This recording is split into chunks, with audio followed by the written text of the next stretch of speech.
bansang China, isang aso ang totoong naging tiger mom. Ang aso po kasing yan ang tumatayong ina sa 4 na baby tiger mula nang abandonahin ang mga ito ng sarili nilang nanay. Pagkapanganak, bukod sa pag-aalaga, pinapasuso pa ng aso ang mga tiger cub. Kasalo ng 4 na baby tiger ang 2 tunay na anak ng aso.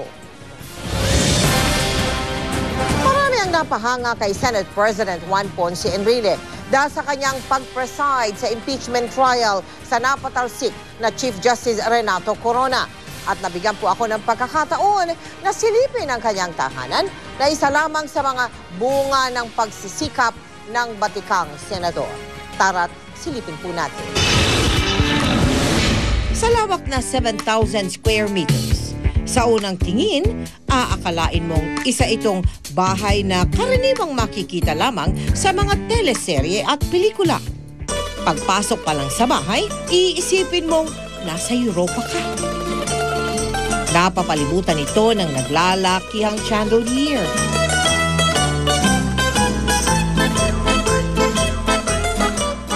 Ang dining room nito ay siyang parang ginagamit ng mga royalty.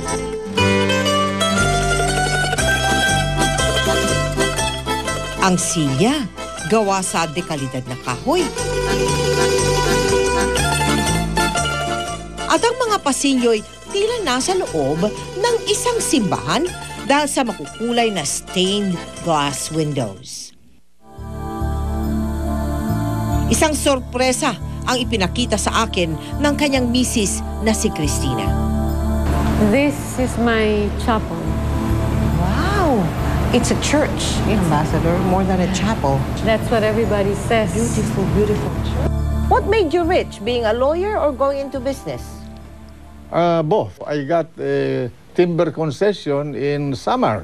The price of logs went up to $40. Whoa. Then it went up to $60. It ended up with $120 per cubic meter. Wow. And that's it. That's how I built a fortune for the family. Senator, sino mag-aakala na kayo pala ay dumaan din sa poverty? Maraming tao ang nag-iisip na ako ay kilala nila. Pero hindi nila alam kung sino ako eh. Kung saan ako nanggaling. Kung ako ay lumalaki na, kaiba ako dun sa mga ibang kapatid ko at because you were mestizo, you were good looking. At ako'y tinatawag ng mga kababata ko, mga kaklase ko na bastardo. Tinanong ko sa nanay ko, ano ba ito? Wow, you confronted your mom. Pagkatapos ayaw niya sabihin, pero sa bandang huli sinabi na. I'm sure you already know na marami po ang humanga sa inyo bilang presiding officer in the impeachment trial. Hindi ko inaakala na magkaganon eh. Hindi? Bakit po, sir? Well, you were just doing a job? I was just doing a job. That was just one more job that I was going to perform. But I never realized that it will bring me that kind of recognition. And I'm quite grateful and happy and thankful to those that trusted me. Mapapanood po ang kabuuan ng ulat na yan sa programang Powerhouse ngayong gabi sa GMA News TV. Balikan po natin yung balita tungkol sa pagkadakip sa natitira pang sospek sa pagpatay doon sa batang isinilid pa sa maleta.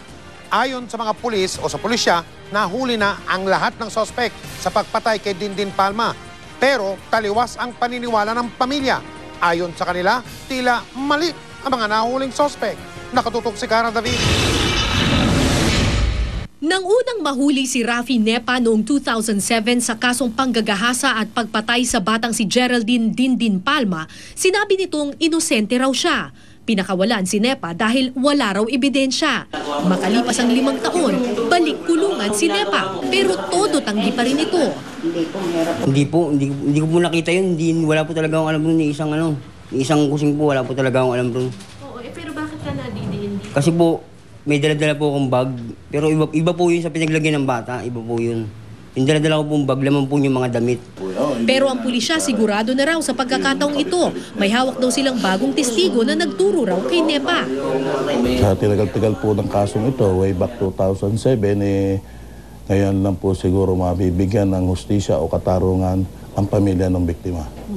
August 2007 nang makitang palutang-lutang sa Manila Bay ang bangkay ni Dindin. Nakasilid sa loob ng isang maleta. May nakapulupot na electric cord sa kanyang leeg. 5 suspect ang hinuli noon ng Manila Police District matapos lumantad ang isang testigo na nagsabing ginahasa raw ng mga suspect at saka pinatay ang bata. Pero halos isang buwan matapos mailibing, ipinahukay ito para tiyakin kung ito nga si Dindin. Inulit ang autopsy at kinunan ito ng DNA sample. Lumutang din kasi ang ibang pamilya na nagsasabing baka sa kanila ang bangkay, tulad ng pamilya ng 12 anyos na si Jessalyn Salvatierra. Sa inilabas na resulta, sigurado raw ang NBI, si Dindin Palma ang bangkay. Nilinaw rin na hindi ginahasa ang bata. Ang hawak ko dito ay yung exhumation report na isinagawa ng National Bureau of Investigation, NBI, noong 2007 doon sa katawan ni Dindin Palma. At kung babasahin mo ito, makikita natin na bukod doon sa electric cord na ginamit para pangsakal sa bata at ito yung dahilan ng kanyang pagkamatay, wala nang iba pang signs of struggle sa kanyang katawan. In fact, kahit na sinasabi na may rape, ang nakasulat dito, the hymen is short, thin, and intact. Dahil dito naniniwala ang pamilya ng biktima, mali ang mga hinuling suspect ng pulis. They were arrested on charges of rape with homicide when there was no rape. Walang maski isang kasalanan. The only kasalanan is being poor. That's the only kasalanan. They're so poor, easy to put the blame upon. Ani Palma, ilang beses man daw hulihin ng mga pulis ang suspect na si Nepa, hindi raw nito maibibigay ang inaasam niyang hustisya. Ang susi raw sa kasong ito ay ang yaya ni Dindin na si Marites Untog na pinaghahanap pa rin hanggang ngayon. Si Untog ang nakitang huling kasama ni Dindin bago ito nawala. Usually po kapag may nahuhuli na sinasabi ng mga pulis na ito yung kriminal, di ba? Natutuwa yung pamilya ng biktima, pero kayo po, hindi po kayo natutuwa. Una-una kasi hindi sila yon. Hindi sila yung kriminal. Yeah. Back to square one. Only now, so it's back to zero. The case hasn't advanced. Sa pinto ng bahay ng mga Palma, nakapaskil ang mga litrato ni Dindin. Buhay pa rin ang alaala ng bata at buhay pa rin ang pag-asa na balang araw mapaparusahan din ang mga tunay na pumatay kay Dindin. Cara David, Nakatutok, 24 Oras.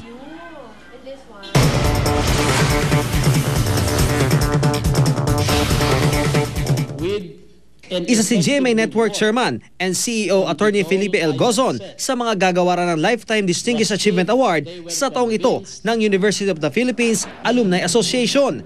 Nagtapos ng Bachelor of Laws si Gozon sa UP College of Law noong 1962 at Master of Laws sa Yale University noong 1965. Kinilala ng UPAA ang di matatawarang karanasan ni Gozon bilang isang matagumpay na abogado at media pillar. Nakatakdang ganapin ang pagbibigay ng parangal sa 2012 General Alumni Faculty Homecoming and Reunion sa June 23. Noong 2003, kinilala na rin ng UP Alumni Association si Gozon bilang Outstanding Professional Awardee in Mass Communication. Formal na iprinisinta sa media ang 10 Outstanding Philippine Soldiers o TOPS sa Camp Aguinaldo, kasama si GMA Network President and COO Gilberto Duavit sa mga Board of Judges. Partikular daw nilang tiningnan ang anilay extraordinary act ng mga sundalo. Ang bawat awardee ay makatatanggap ng trophy at cash prize na 300,000 pesos. Mismo si Pangulong Aquino ang magbibigay ng parangal sa awarding ceremony sa Setyembre. Abangan! Video ng pagpapakita ni Madonna ng kanyang dibdib sa isang concert kumakalat sa internet. At bagong Little Miss Philippines, binigyan ng sorpresang birthday party ng mga dabarkads ng Eat Bulaga. Walang pati na pagtutok dito lang sa 24 Oras.